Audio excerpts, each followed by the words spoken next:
Olá, na aula de hoje nós vamos continuar falando de tratamento de colisões em tabelas hash e hoje nós vamos ver encadeamento interior. Então, tratamento de colisão por encadeamento interior pode ser de dois tipos. Ele pode ser com zona de colisão ou sem zona de colisão.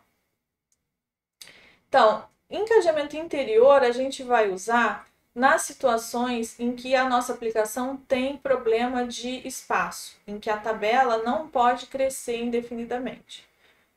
Se a gente for pensar na forma como o encadeamento exterior, que a gente viu na aula passada, funciona, lá as listas encadeadas que estão associadas a cada compartimento, elas podem crescer indefinidamente, né? A gente pode ir armazenando registros nela enquanto for necessário. Então, elas podem ficar grandes. Se a nossa aplicação tem problema de espaço, tem restrição de espaço, então a gente não pode deixar isso acontecer. E aí a gente tem que usar uma outra alternativa. Então, encadeamento interior é uma alternativa para esse caso. E ainda assim fazer tratamento de colisão, né? Não vai ser aquele caso inicial que a gente viu lá na primeira aula de hash, que toda vez que havia uma colisão, a gente dizia que não era possível inserir o registro. Então, aqui a gente vai conseguir tratar algumas colisões, não todas, mas a gente vai conseguir limitar o espaço que a tabela ocupa. Então, a gente vai ver primeiro encadeamento interior com zona de colisão. No encadeamento interior com zona de colisão, a gente vai dividir a tabela em duas partes.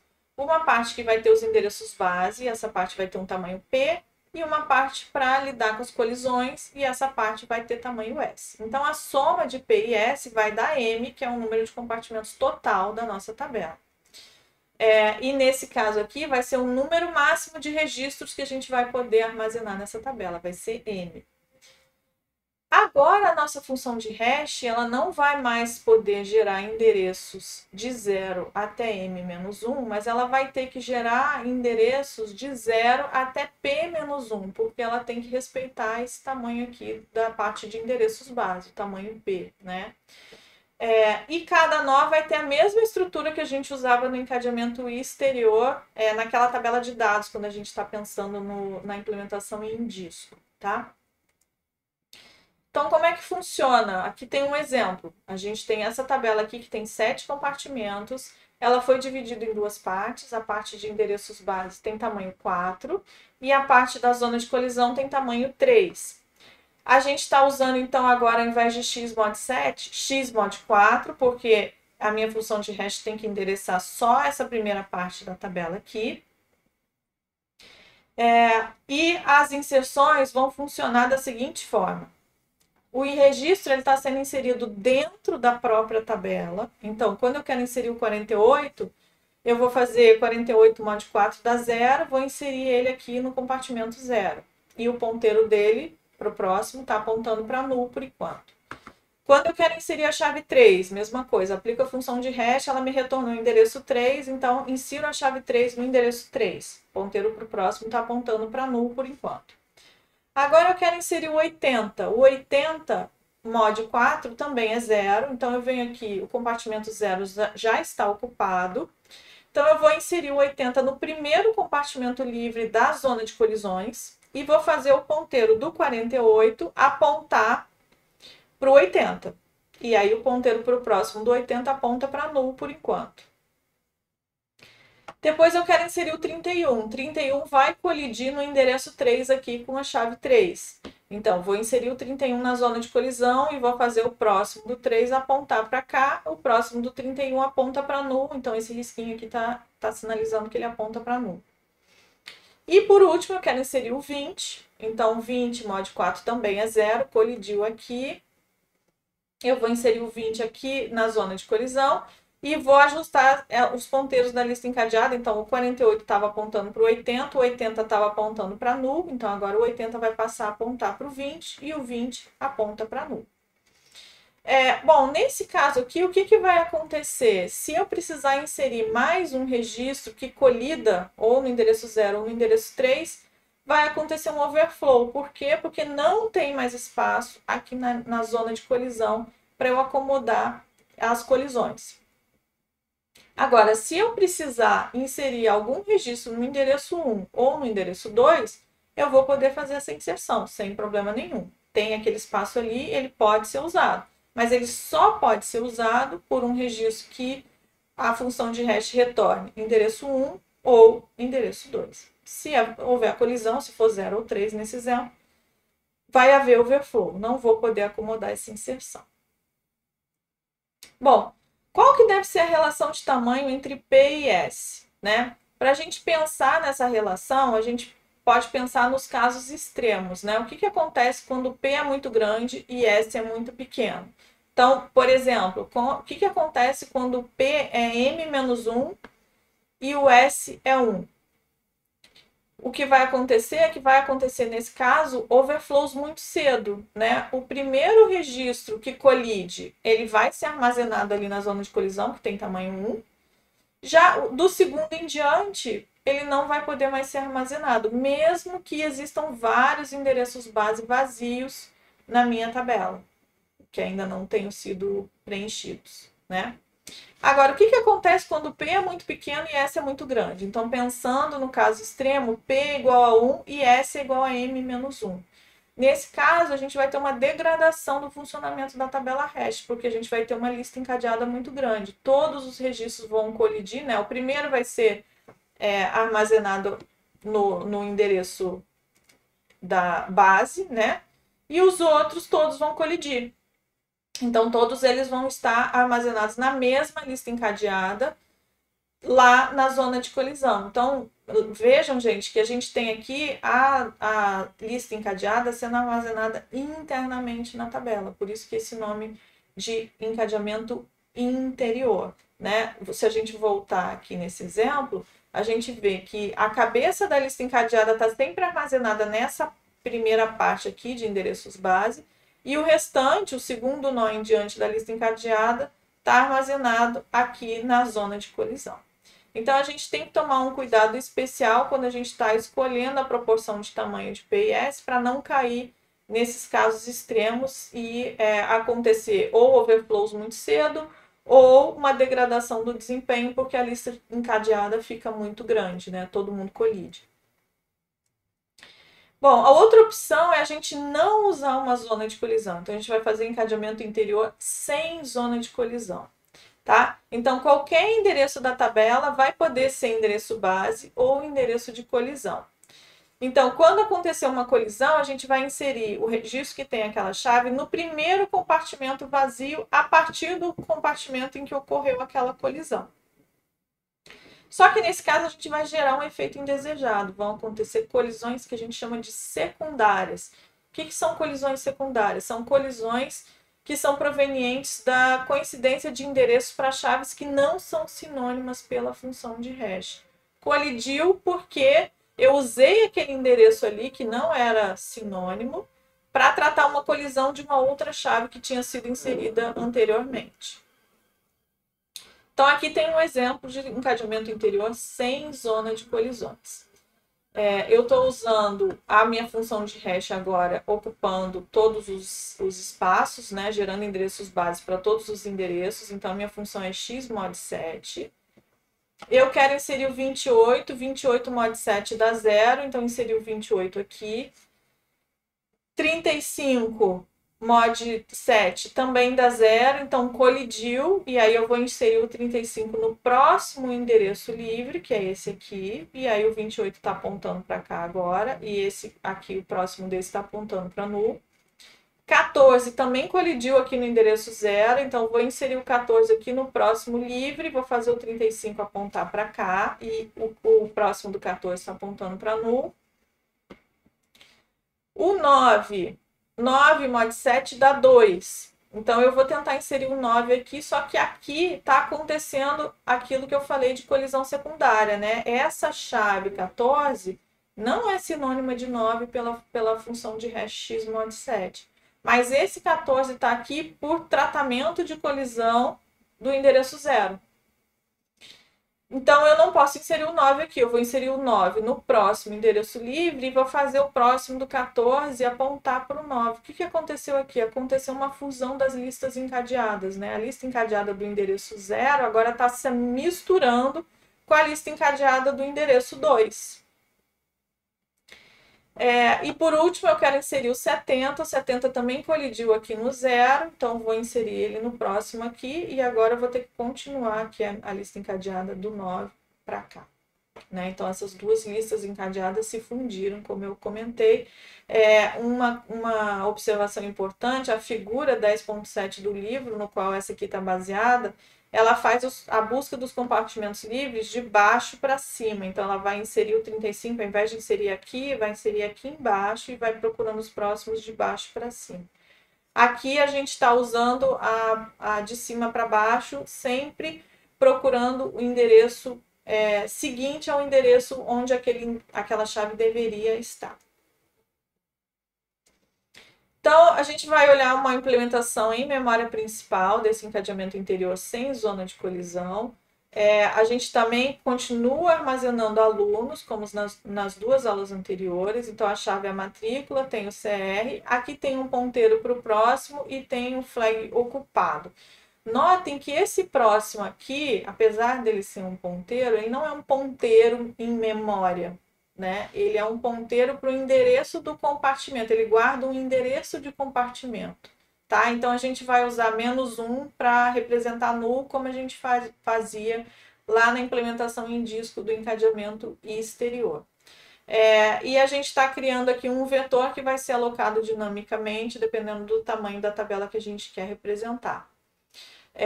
A função de alocação a gente já viu, é igual a que a gente já vinha fazendo.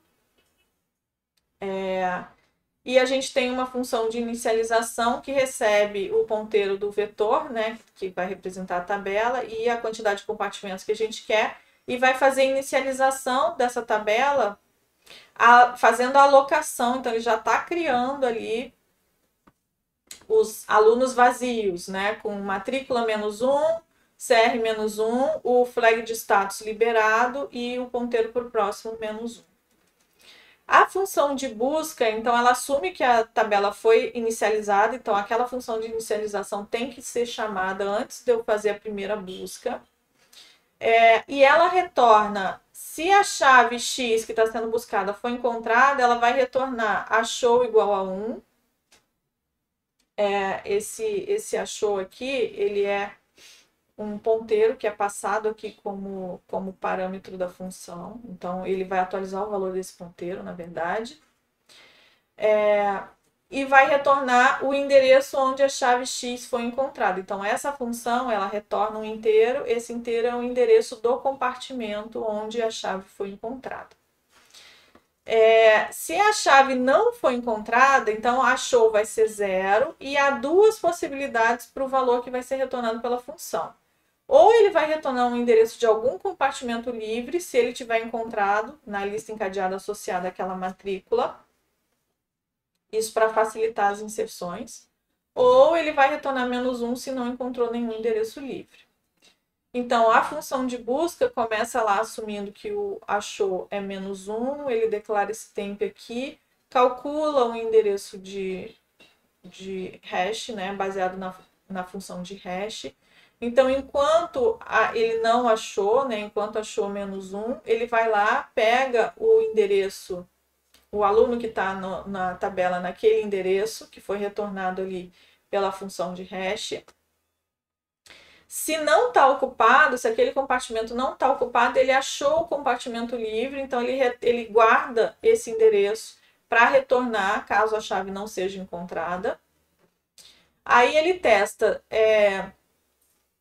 se a matrícula daquela posição é a matrícula que eu estou buscando e aquele compartimento está ocupado, então ele achou, aí ele muda o flag aqui para 1. Se não, ele vai tentar caminhar pela lista encadeada que está associada àquele compartimento, né? Então, se o próximo é igual a -1, significa que ele já caminhou por todos os compartimentos daquela lista encadeada. Então, aí ele vai dizer que ele não achou. e guarda aqui o temp no endereço para retornar, se ele tiver achado algum endereço livre, então ele vai retornar esse endereço.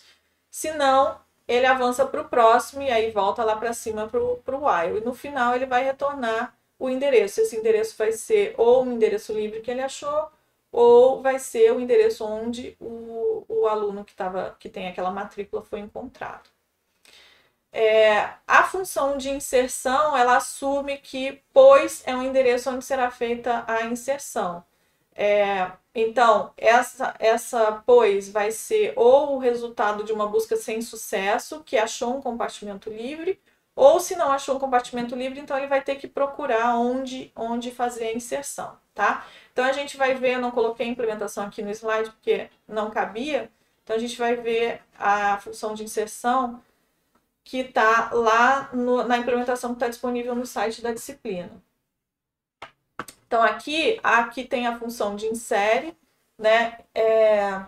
Ele começa lá então fazendo a busca, então pega o endereço, ele está passando lá o achou, né? O endereço da variável achou, aí ele testa aqui se ele não achou, e se o endereço é diferente de -1, significa que ele encontrou uma posição livre, não achou a chave, mas achou uma posição livre, então a inserção vai ser feita nessa posição. Então ele guarda aqui, pois recebe esse endereço que a busca retornou. Se não, né, se não foi encontrada a posição livre, então ele vai ter que achar uma posição para fazer essa inserção. Então ele começa aqui, esse i vai guardar o número de tentativas de inserção que ele já fez. E o máximo de tentativas que ele vai fazer é o tamanho da tabela, né? Então ele começa calculando aqui o valor da função de hash e faz um while com esse i aqui até o tamanho da tabela. Então aí ele, para cada posição, então ele começa lá a posição que retornou do hash, vai ver se ela está ocupada. Se ela estiver ocupada, ele vai tentar a próxima. Então aí ele vai somar 1 aqui no pois e vai calcular o hash. Então a tabela é considerada circular, né? O próximo endereço do 6 é o 0. E vai tentando isso aqui até ele achar um compartimento livre. Então, se ele achar um compartimento livre, ele vai forçar a saída do loop, atribuindo m+2 no i. Então, quando ele sair desse loop, ele vai testar se o i é igual a m+1. Se o i for igual a m+1, significa que ele saiu desse loop não porque ele achou um compartimento livre, mas porque ele percorreu tudo e não achou, né? Então, nesse caso, aconteceu overflow, ele não prossegue, ele sai. Agora, se não for esse o caso, então ele vai fazer a inserção, né? Ele vai fazer a inserção, vai ajustar os ponteiros, depois vai colocar o ocupado lá naquela posição, e aí terminou a inserção. E aí aqui, só para terminar o tratamento, né? Se ele achou na busca aqui em cima, ele vai sinalizar um erro dizendo que a inserção é inválida porque aquela matrícula já existe. E para fazer a exclusão, ele começa fazendo a busca, né? Se achou, faz a remoção, marcando o flag daquele endereço retornado pela busca como ocupado. Se não, ele só diz que não foi encontrada a matrícula, então a exclusão não foi realizada. Então, a exclusão aqui é bem fácil, é só marcar o flag como liberado. Bom, e aí como exercício para vocês vai ficar desenhar uma tabela hash em disco. Então, considerem que a gente tem na tabela em disco o flag de ocupado, a matrícula e o endereço para o próximo, tá? A gente não tem aqui o CR do aluno, né? Nesses exemplos que eu estou passando para vocês, só a lista de chaves que tem que ser inseridas.